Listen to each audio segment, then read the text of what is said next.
Theoretical वाले part में। Special वगैरह डालो तो नंबर तो नहीं होते हैं, उसमें ज़्यादा नंबर होते हैं। अलजेब्रा वगैरह हो गई, फंक्शनल एनालिसिस हो गया, इसमें ज़्यादा नंबर होते हैं। कभी भी इनका बैक पेपर डालो तो उसमें जो है कॉन्फिडेंस हो तभी डालना, वरना दिक्कत होती है। हाँ तो चलो देखो बताओ क्या बन गया ये।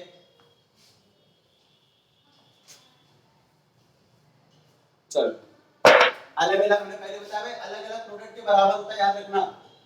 जब लिमिट कांस्टेंट होती है तो ट्रिपल या डबल इंटीग्रल होता है, अलग अलग इंटीग्रल के प्रोडक्ट के बराबर होता है। तो देखो रो नॉट को एक बार बाहर ही कर दो। अब बोलो इसके साथ x वाला ले लो, हो जाएगा a/2k x² dx, फिर मल्टीप्लाई इसके साथ y वाला ले लो, दूसरा वाला इंटीग्रल y वाला रख कर दो। y वाला कितना होगा बोलो e की पावर माइनस का b/2k dy, y² भी तो है। चलो तीसरा minus b plus infinity e की पावर माइनस का c/2k z² dz। अब सब लोग याद करो एक फार्मूला, याद करो, आपको अलग से दिखाया है साइड में। ये फार्मूला होगा भाई आपका, अगर आपका लिखा हुआ है फार्मूला नहीं पूरा प्रूफ करके आपको दिखा दे, कोई बात नहीं। अगर ये लिखा है माइनस इंफिनिटी प्लस इंफिनिटी और ये लिखा है माइनस का ax² dx, इसकी वैल्यू होती थी भाई, इसकी वैल्यू निकालना है तो आप इसको लेट कर लेते हो, इसको आप लेट कर लो, किसको ax² बराबर मान लो t मान लो। तो बताओ यहां से x कितना आ जाएगा √t/√a, तो dx कितना हो जाएगा बोलो रूट का 1/2 रूट और t का dt यहां रख दो। x एक काम और पहले कर लिया करो, क्योंकि ये पावर ये कैसा है इवन फंक्शन है, इवन फंक्शन है तो 2 टाइम्स पहले करके 0 से इंफिनिटी कर लो, उसके बाद रखना, अभी ना लिखो वैल्यू, अब रखना, समझ में आ गया। माइनस इंफिनिटी प्लस इंफिनिटी है, 2 टाइम्स 0 से इंफिनिटी कर लो क्योंकि इवन फंक्शन है। अब रखो वैल्यू, यहां पर x इंफिनिटी रखोगे इंफिनिटी आएगा, t x 0 रखोगे 0 आएगा, e की पावर माइनस ax² हो जाएगा t और dx कौन है बोलो 1/2 रूट t रूट a, 2 से 2 कट गया dt ऐसे भाई 1/रूट a बाहर आ गया, ये हो गया 0 से इतना और e की पावर माइनस t, t की पावर 1/2 ऊपर गया -1/2, -1/2 लिखना 1/2 -1, ये फार्मूला होता है गामा फंक्शन, ये होता है गामा फंक्शन भाई, ये हो जाएगा गामा 1/2, याद आया भूल नहीं भाई, गामा याद है ना 0 से इनफाइनाइट e की पावर माइनस x, x की पावर n माइनस 1 dx, हां गामा n याद करो भाई, e की पावर माइनस x की पावर n माइनस 1 dx, ये होता है फार्मूला गामा n का। तो गामा 1/2 होता है रूट पाई, तो अब आप डायरेक्ट वहां यूज करो, ये root pi upon root a हो गया, यानी root pi by a, root के अंदर पाई बाई a। चलो यूज कर लो, यहां पर जल्दी सारे में यूज कर लो, जल्दी से बताओ कितना आ जाएगा रो नॉट, इसमें यूज करो a कौन हो जाएगा यहां पर a/2k, कंपेयर करो, कंपेयर a हो जाएगा a/2k, तो बताओ इसके लिए क्या आ जाएगा रूट के अंदर पाई अपॉन a/2k, इसमें ऐसे आ जाओ रूट के अंदर पाई अपॉन b/2k, इसमें आ जाओ ऐसे ही रूट के अंदर पाई अपॉन c/2k। सो क्या मिलेगा जरा बता दो जरा, रूट पाई पाई की पावर 3/2 हो जाएगा भाई, abc रूट के अंदर abc आ जाएगा भाई, रूट के अंदर हो जाएगा abc, ये ऊपर क्या 2k की पावर कितनी होगी 2k की पावर 1/2 1/2 भाई 2k ऊपर चला गया ना,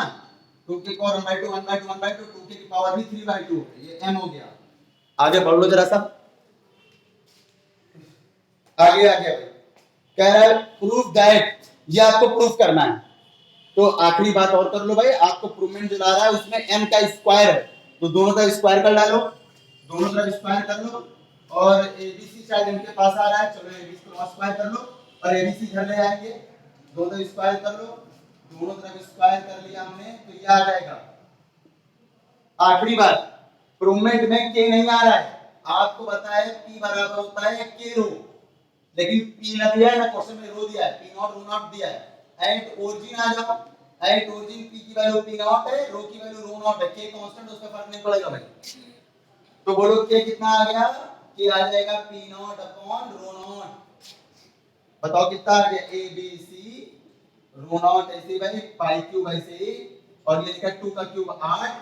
k का क्यूब कितना आ जाएगा p not upon rho not का क्यूब, चलो करके कैलकुलेशन करके निकाल लेना,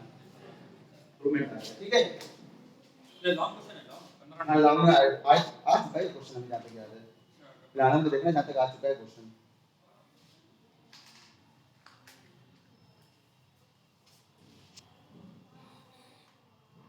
11:03 अभी है टाइम भाई।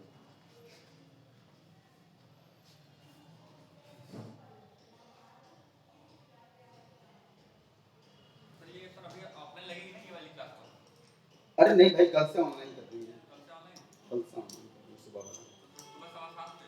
हाँ हाँ 7:30 7:30 लगा देंगे तो बस से 5 मिनट आगे पीछे होगा, इससे ऊपर नहीं होगा, आगे होगा पीछे तो कभी नहीं करेंगे। बहुत परेशान होते भाई टाइम के चक्कर में।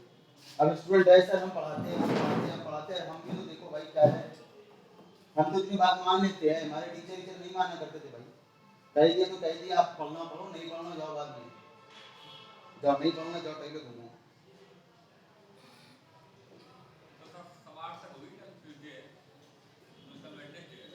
कल वेंसडे है ना, हाँ 9:15 तक कराएंगे क्लास। अभी ऐसे थर्ड ईयर हटानी पड़ रही क्लास, उनकी ऑफलाइन लग रही थी, 3-4 बच्चे आ रहे थे खाली, अब ऑनलाइन खाली, ऑनलाइन ऑफलाइन 3-4, बाकी सब ऑनलाइन ले रहे थे, करीब 25-30 25-26 बच्चे हैं। लेकिन जब कहेंगे नहीं भैया ऑफलाइन ही ऑनलाइन ही लगेगी, तो उसमें 3-4 ऑनलाइन है, तो बड़ी परेशानी होगी उनको। अब हम ये 3-4 लोग जो थर्ड ईयर पढ़ रहे हैं उनको, उनका मुश्किल 15-20 दिन क्लास बची उनकी बस थर्ड ईयर वालों की, लेकिन उसमें अगर कुछ बवाल करेंगे, सर ऑनलाइन कर रहे हैं, ऑनलाइन नहीं समझ में आता, ये है 1-2 लोग हैं उसमें से, 1 ही 2 लोग बवाल करेंगे बस खाली, तो अब सबको कुछ नहीं कर सकते भाई, क्या करें हम, सबको कुछ नहीं कर पाएंगे। कुछ बच्चे हैं नहीं सर लगा दीजिए, एमएससी फर्स्ट ईयर लगा दीजिए, हमने भी सोचा नहीं लगाएंगे तो अगले साल दिक्कत करेगा, अगले साल हम क्या पढ़ाएंगे यार, अगले साल सेकेंड ईयर नहीं लग पाएगा, तो इसलिए हमने कहा चलो अच्छा लगा देते हैं। इसी के बाद वाला देखो एग्जाम्पल 2, इसी के बाद वाला देखो भाई, भेजा था ना उसमें, देख लो भाई, इसमें नहीं मिल पाएगा आपको क्वेश्चन, इसी के बाद वाला एग्जाम्पल 2 है भाई, ये लिखा है इसमें प्रूवमेंट है 2/9 पाई स्क्वायर प्रूवमेंट में है क्या, उसमें नहीं होगा, उसमें वो क्या ढूंढना पड़ेगा बहुत ज्यादा है, इसे तो चेंज नहीं करते वो, नई बुक चलाओ तो फिर दिक्कत होती है ना ढूंढने में, फिर टाइम जाएगा मेरा भी, इसलिए नई बुक नहीं चलाते भाई।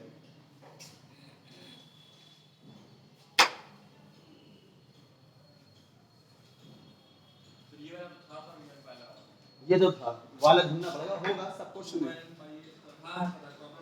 2013 में आया था भाई क्वेश्चन, एग्जांपल 2 है भाई, हमने भेजा है, पेज नंबर भी देख लो तो पेज 26 है, मिल गया भाई, क्योंकि हम क्वेश्चन लिख नहीं सकते, लैंग्वेज है, इतनी बड़ी लैंग्वेज नहीं लिखेंगे, टाइम जाएगा। ऋषभ क्वेश्चन देख लो, ऋषभ कह रहे मृगांक देख लो question, density of gravitating liquid, gravitating liquid का मतलब लिक्विड का है अंडर ग्रेविटी फ्लो हो रहा है, लिक्विड का, लिक्विड जो अंडर ग्रेविटी फ्लो हो रहा है, जब अंडर ग्रेविटी फ्लो होता है तो आपको पता है मोशन जो होती है अंडर इनवर्स स्क्वायर लॉ होती है, इनवर्स स्क्वायर लॉ पढ़ा है आपने, inverse square law, inverse square law, inverse square law होता है कि फोर्स जो होता है वो प्रोपोर्शनल टू द डिस्टेंस का inversely proportional to the distance के स्क्वायर के होता है, और ये फोर्स नहीं यानी एक्सीलरेशन होता है खाली, बस एक्सीलरेशन होगा, फोर्स नहीं, सॉरी, हाँ ये होता था इनवर्स स्क्वायर लॉ। और जब आप यहां लोगे तो जब आप यहां पर फोर्स लोगे, यहां पर ये एक्सीलरेशन हो जाएगा, कोई कांस्टेंट ले लो थोड़ी देर के लिए, चलो के ले दे रहे, ठीक है, कभी-कभी के को 1 मान लेते हैं, उससे कोई दिक्कत नहीं, आपकी मर्जी है। अब देखो जरा तो भाई जो आपका फोर्स क्या होता है, F बराबर होता है mx डबल डॉट, और फोर्स बराबर मास इनटू एक्सीलरेशन, ठीक है, तो फोर्स कितना हो जाएगा मास और इनटू एक्सीलरेशन, कभी-कभी ये k को नहीं मानते, k को 1 मान लेते तो फिर ये हो जाएगा आपका, तो ये होता है फोर्स, ठीक है, किस केस में है ये फोर्स, जब आपका लिक्विड ग्रेविटेशन में अंडर ग्रेविटी लिक्विड फ्लो हो रहा है तो motion under inverse square law, इसे कहते हैं इनवर्स स्क्वायर लॉ, और ये आपका ये आता है, ठीक है, आगे बढ़ो जरा से, क्वेश्चन क्या है, the density of gravitating liquid, density of gravitating liquid sphere of radius a, liquid sphere मतलब लिक्विड किसका बना है, लिक्विड है स्फीयर, लिक्विड का स्फीयर का लिक्विड है, लिक्विड किस फॉर्म में, स्फीयर के फॉर्म में है लिक्विड, समझ रहे हैं किस तरह का, मतलब जैसे लिक्विड होता है, जैसे स्फीयर लोहे का होगा, एल्युमिनियम का, इस तरह किसी चीज का बना सकते हैं, वैसे लिक्विड किसका बना है, स्फीयर का बना है, ठीक है ना, चलो स्फीयर के फॉर्म में लिक्विड, रेडियस a का वो भी sphere, at any point, density के लिए लिखा है, अच्छा at any point, density of gravitating liquid sphere of radius A at any point increases uniformly, density क्या हो रही है, यूनिफॉर्मली इंक्रीज कर रही है as the point approaches the centre. मतलब ये आपका मान लो स्फीयर है, लिक्विड स्फीयर लिख रहे हैं, लिक्विड स्फीयर है, मतलब ये स्फीयर कोई चीज किस चीज का बना है, लिक्विड का ही बना है। ये जिसका सेंटर है, ये सेंटर आपका हो गया, रेडियस कितनी है आपकी, रेडियस कह रहा है ए है, यहाँ पर ये रेडियस ये ए है, ठीक है। अब कोई पॉइंट कहां रहा होगा, ये पॉइंट वहीं पर, यहीं पर कोई पॉइंट रहा होगा। अब क्या है डेंसिटी, क्या है भाई, डेंसिटी जो है, डेंसिटी जो है वो पॉइंट किसके है, density increases uniformly as the point approaches the centre. मतलब इसका मतलब है डेंसिटी जो है, डेंसिटी क्या लिखी उन्होंने, डेंसिटी नहीं लिखी, चलो डेंसिटी मान ले, लेट डेंसिटी क्या है, सिग्मा है, चलो लेट डेंसिटी किसकी भाई, सिग्मा, डेंसिटी ऑफ लिक्विड भी सिग्मा, डेंसिटी जो है सिग्मा है। अब डेंसिटी जो है वो यूनिफॉर्मली इंक्रीज हो रही है। पता है जब कभी कोई चीज यूनिफॉर्म इंक्रीज या डिक्रीज हो रही होती है किसी के रिस्पेक्ट में, जो डिफरेंशिएशन लिखते हैं, जैसे आपको लिखा जाए कभी dx/dt, इसका मतलब क्या होता है, इसका मतलब x जो है वो टाइम के रिस्पेक्ट में चेंज हो रहा है। अब यूनिफॉर्मली कहता है तो ये कांस्टेंट होता है, अगर यूनिफॉर्मली नहीं कहता है तो फिर ये कोई वेरिएबल होता है, याद रखना हमेशा। डेंसिटी यूनिफॉर्मली अगर हो रही है तो यूनिफॉर्मली क्या पॉइंट ऐसे डिक्रीज हो रही है, इंक्रीज हो रही है। कह रहा है जब अप्रोचेस द सेंटर तो डेंसिटी किसके रिस्पेक्ट में इंक्रीज और डिक्रीज हो रही है, डिस्टेंस के रिस्पेक्ट में। जैसे जैसे डिस्टेंस पास आ रही होगी तो डेंसिटी क्या हो रही होगी, घट रही होगी, घट रही होगी। तो अप्रोचेस द सेंटर डेंसिटी क्या हो रही है, देखो डेंसिटी में, डेंसिटी ऑफ ग्रेविटेटिंग लिक्विड नहीं घटने की, सॉरी बढ़ रही है, बढ़ रही, सॉरी बढ़ रही है, डेंसिटी बढ़ रही है। कब बढ़ रही है, जब इसके पास आ रहा है। ये डिस्टेंस कितनी मान लो भाई, ये पूरी डिस्टेंस मान लेना r, ये पूरी डिस्टेंस मान लेना आप r, और जब यहां पर आएगा तो इस जगह पे r कितनी है, किससे, सेंटर से डिस्टेंस है, सेंटर से, और जब यहां पर आ गया तो सेंटर दूरी कितनी हो जाएगी, r बराबर है, क्योंकि रेडियस कितनी है, a। भाई ऐसे यहां से r डिस्टेंस ले लेना, p पॉइंट ले लेना, तो देखिए कोई चलो क्योंकि तो मान लेते बुक में p प्रतिशत को मान लेते हैं, क्या दिक्कत है, पीछे कार मान लेते कोई दिक्कत नहीं, क्या दिक्कत है। तो पार्टिकल जो है क्यू पॉइंट मान लो है, क्यू पॉइंट से पार्टिकल आ रहा है, पार्टिकल नहीं सॉरी लिक्विड, लिक्विड में कोई पॉइंट क्यू लिया गया है और क्यू कितनी दूरी पर, मान लो r दूरी पर है, सरफेस पे आ रहे हो जाएगा। अब उन्होंने क्या बोला जरा बताओ, कह रहा है डेंसिटी जो है वो इंक्रीज हो रही है, इंक्रीज या डिक्रीज हो रही है तो डिफरेंशिएशन करते हो। अब कैसे इंक्रीज या डिक्रीज हो रही है, कह रहा है अप्रोचेस द सेंटर, तो किसके रिस्पेक्ट में हो रही है, r पे डिपेंड करे डेंसिटी। देखो भाई जैसे जैसे इंक्रीज बढ़ रही है डेंसिटी, जैसे जैसे सेंटर की तरफ आ रहा है डेंसिटी बढ़ रही है, तो सेंटर की तरफ आ रहा होगा तो डिस्टेंस घट रही होगी, तो किसके रिस्पेक्ट में डेंसिटी चेंज हो रही है, r के रिस्पेक्ट में, और यूनिफॉर्मली तो बराबर क्या होगा, कांस्टेंट। और आपको पता है डेंसिटी क्या हो रही है, इंक्रीज हो रही है, डिस्टेंस घट रही है।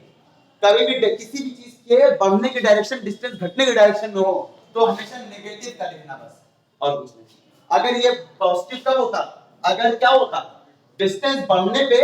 डेंसिटी बढ़ती, तब ये प्लस होता। और यूनिफॉर्मली इसलिए कांस्टेंट लिखना, यूनिफॉर्मली नहीं होता तो ये कांस्टेंट नहीं होता है कभी, ठीक है। यूनिफॉर्मली का मतलब है इनके बीच ग्राफ, अगर हम लोग डेंसिटी और डिस्टेंस के बीच ग्राफ बनाएंगे तो स्ट्रेट लाइन मिलेगा, ठीक है। और ऐसा मिलेगा ग्राफ, ऐसा ग्राफ मिलेगा, ऐसा बना, ऐसा बना कि डेंसिटी क्या हो रही होगी, डेंसिटी आपकी बढ़ रही होगी और डिस्टेंस क्या हो रही होगी, घट रही होगी। तो ये आपको बना लोगे, इस पॉइंट पे क्या हो रही है भाई, इस पॉइंट पे डेंसिटी ऐसे जा रहे हो, ऐसे जा रहे हो, डिस्टेंस ये डिस्टेंस मान है, डेंसिटी मान है, देखो ऐसे जा रहे हो पीछे तो डिस्टेंस क्या हो रही है, घट रही है, डेंसिटी बढ़ रही है, ऐसा ग्राफ मिलेगा। ग्राफ बनाएंगे हम लोग, ठीक है, ग्राफ बनाएंगे तो ऐसा ग्राफ मिलेगा आपको, जहां पर लैम्डा कांस्टेंट है भाई, यूनिफॉर्मली की वजह से कांस्टेंट लिया है, माइनस क्यों लिया है, क्योंकि डिस्टेंस, क्योंकि डेंसिटी बढ़ रही है और जबकि डिस्टेंस क्या हो रही है, घट रही है, इसलिए माइनस लिया जाता है। आगे देखो क्या लिखा है भाई, अब आगे क्या लिखा है, टाइम क्या हो रहा है भाई, थोड़ा सा पूरा तो नहीं करा पाएंगे, लिंक दे दीजिए बाकी करा देंगे। सब लोग इसको इंटीग्रेट कर दो, ऑन इंटीग्रेटिंग, ठीक है, विद रिस्पेक्ट टू r कर लो जरा सा, कितना आ जाएगा बोलो, यह हो जाएगा सिग्मा, यहां हो जाएगा लैम्डा r, कांस्टेंट ढूंढना c, कोई दिक्कत, आगे कुछ कह रहा है भाई। अच्छा कह रहा है सरफेस डेंसिटी रो नॉट है, सरफेस डेंसिटी मतलब यहां पर, यहाँ पर डेंसिटी कितनी है, रो नॉट है। वो R1 इसलिए नहीं माना तभी क्योंकि हमें डिफरेंशिएशन करना ना, थोड़ा यहाँ पर देखने में अच्छा था, इस वजह नहीं माना कोई नहीं। सरफेस डेंसिटी रो नॉट है। सरफेस डेंसिटी का क्या मतलब है, गिवन है आपको, गिवन है, क्या गिवन है बोलो, सरफेस डेंसिटी, सरफेस डेंसिटी जो है वो रो नॉट है। सरफेस डेंसिटी का क्या मतलब हो गया, सरफेस डेंसिटी का मतलब है सरफेस पे R कितना है बोलो, A, और डेंसिटी का कितनी हो जाएगी, रो नॉट। समझ आया सरफेस डेंसिटी, सरफेस पे मतलब इस पे भाई R कितना हो जाएगा, A, क्योंकि ये दूरी A है। दूरी किससे ले रहे हो आप, सेंटर से। सर आप सिग्मा रो नॉट होगा क्योंकि सरफेस डेंसिटी। एक मिनट, हाँ सिग्मा रो नॉट होगा, बिल्कुल सही भाई, मैं सिग्मा माना था स्टार्टिंग में। रो में इसलिए नहीं माना ना क्योंकि बाद में एक और रो दे रहा है, लिक्विड की डेंसिटी। हाँ वो बाद में एक और रो दे रहा है भाई, इस वजह से हमने रो नहीं माना भाई, ठीक है। चलो रख दो जरा, इसको उठा लो हमने, पुट इन वन, भाई सिग्मा माना था हमने क्योंकि रो एक और दे रहा है इसलिए नहीं माना रो। बताओ कितना हो जाएगा, rho not lambda A plus C, तो बोलो C कितना आ जाएगा, रो नॉट और प्लस लैम्डा A, रख दो वन में, पुट इन वन, रख दो वन में, इसको रखेंगे बाद में इसका काम आएगा। तो बताओ कितना आ जाएगा आपका, सिग्मा बराबर हो जाएगा माइनस का रो लैम्डा R और प्लस C की वैल्यू है रो नॉट प्लस का लैम्डा A। तो ये कितना आ गया देखो, सिग्मा बराबर रो नॉट प्लस लैम्डा कॉमन कर लो, अंदर बचेगा A माइनस R, ये हो गया आपका सिग्मा। सिग्मा है डेंसिटी ऑफ लिक्विड। अब आगे बढ़ो भाई, मीन डेंसिटी इज सिग्मा, इसीलिए रो रो रो मीन डेंसिटी कह रहा रो है, इसीलिए मैं नहीं माना था क्योंकि उन्होंने मीन डेंसिटी कह रहा। भाई डेंसिटी क्या होता है बोलो, डेंसिटी होता है मास अपॉन वॉल्यूम, तो मीन डेंसिटी क्या होगा, मीन डेंसिटी जो होती है वो जो होती है, जैसे नहीं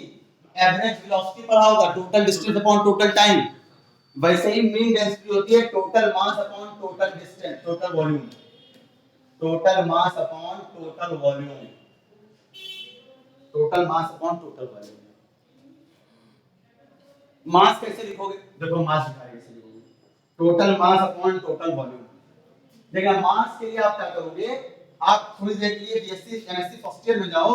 मास इस तरह से लोग करते थे, कोई स्फीयर की बात करता है तो बीच में पर्टिकुलर कुछ मानते हैं, बीच में रेडियस कितनी है, a है, हम क्या करेंगे, हम यहाँ पर एक इसके लिए b, यहाँ पर क्या करेंगे, इसके अंदर मानो, बाहर नहीं, सॉरी बाहर नहीं, यहाँ पर अंदर एक और मानेंगे पर्टिकुलर, क्या मानेंगे, एक हम लोग एक स्फीयर मान रहे, एक और स्फीयर मान रहे, एक और स्फीयर मान रहे, ठीक है, जो आप कह लेना इसकी रेडियस माने थोड़े के लिए r, और इसकी मोटाई कितनी ले लेना अंदर dr। ऐसे होता था ना पीछे, पढ़ाई से क्वेश्चन रिजल्ट डायनामिक्स में पढ़ा होगा भाई आपने, ठीक है। तो इसका अगर आप वॉल्यूम की बात करते हैं तो वॉल्यूम क्या होता था, याद होगा भाई, वॉल्यूम होता था 4 पाई r स्क्वायर पहले और फिर dr, ऐसे होता था, याद है। मास का डेंसिटी ओवर मल्टीप्लाई हो जाएगा और फिर इसका इंटीग्रेट हो जाएगा, याद है। तो वही चीज यहां कर दिया है, देखो टोटल मास, मास कितना हो जाएगा, देखो मास हो जाएगा आपका डेंसिटी, डेंसिटी कौन है बोलो, सिग्मा डेंसिटी, और वॉल्यूम 4 पाई r स्क्वायर dr, और पूरे के लिए इंटीग्रेट, और r कितना होगा भाई 0 से a, ये तो है पूरा, इससे ऊपर तो लेना नहीं आपको, स्क्वायर की बात होगी ना, स्क्वायर की 0 से a, नीचे आ जाओ वॉल्यूम खाली है, नीचे नीचे सिर्फ वॉल्यूम है, तो नीचे खाली क्या होगा, डेंसिटी नहीं आएगा, वही चीज है ना, नीचे ऊपर मास है तो डेंसिटी ही आ गया, नीचे मास, नीचे सिर्फ वॉल्यूम है तो डेंसिटी नहीं आएगा। सिग्मा की है वैल्यू रख दो वहां पर, स्क्रीनशॉट ले लो भाई।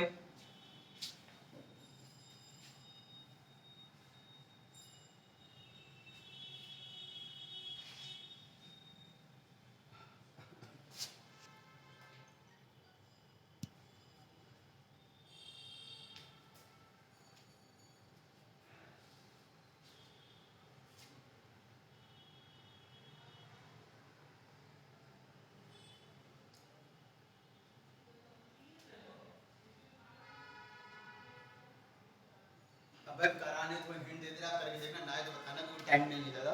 ठीक है, टाइम ज्यादा हो गया है, जरा सा हिंट दे रहा है, अगर कर पाना ठीक है। तो देखो यहाँ पर आप क्या रख दोगे, सिग्मा जो आया है, जो सिग्मा ऊपर लिखा है rho not plus lambda minus r, sigma रख दोगे, r के रिस्पेक्ट में इंटीग्रेट कर दोगे, ठीक है,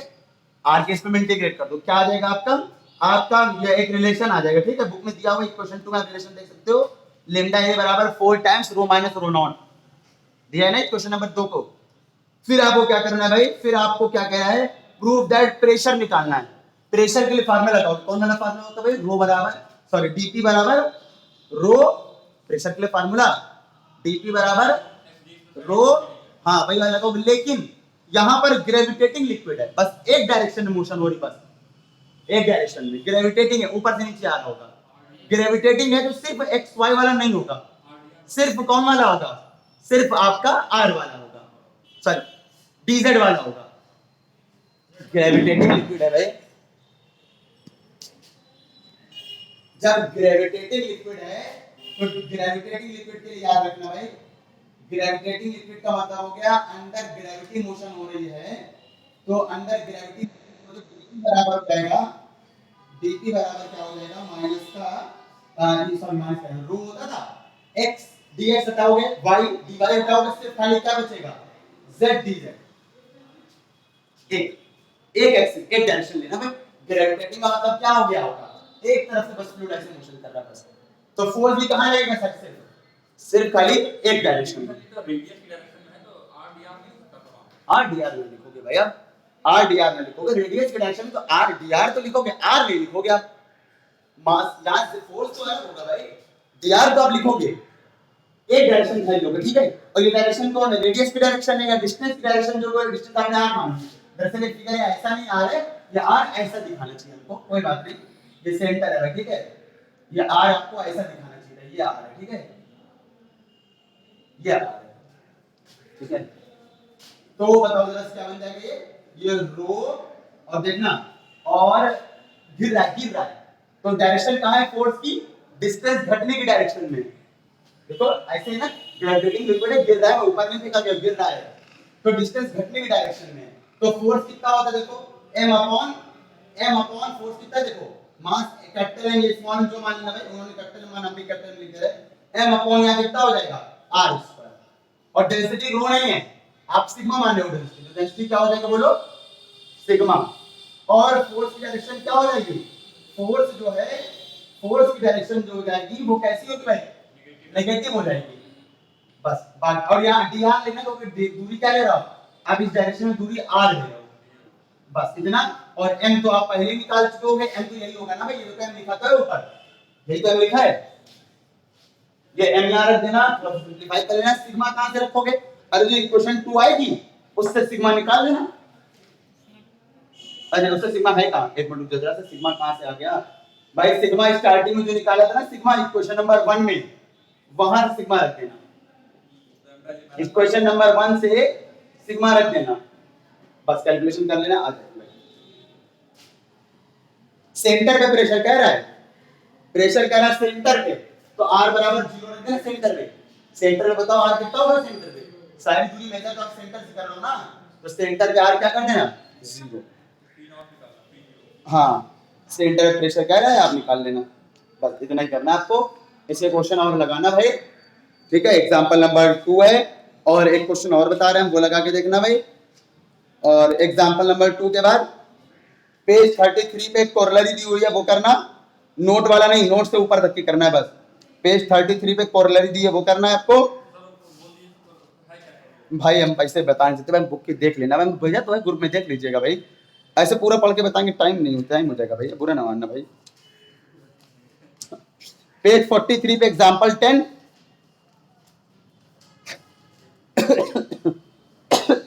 भाई, पेज 44 पे एग्जांपल 1 दिया, लेकिन आप करना नहीं, कभी आता नहीं है भाई, बहुत बार हम करा चुके हैं, नहीं करें 2008 में आए तो उसके बाद से कभी नहीं आता, नहीं कराएंगे भाई, आपको करना हो तो आप बुक में देख लेना, कर पाना ठीक है, नहीं कर पाना छोड़ देना भाई। पेज 46 पे एग्जांपल 3, पेज 48 पे एग्जांपल 6, इतना करना है भाई, 3 चैप्टर आपका ओवर हो जाएगा। सेंटर ऑफ प्रेशर भाई बस 1 टन का होता है, 1 टन पे खताएंगे, दूसरे टन प्रॉब्लम, 1 टन का सेंटर ऑफ प्रेशर होता है। हम नंबर 1 मिनट रुक जाइए दादा,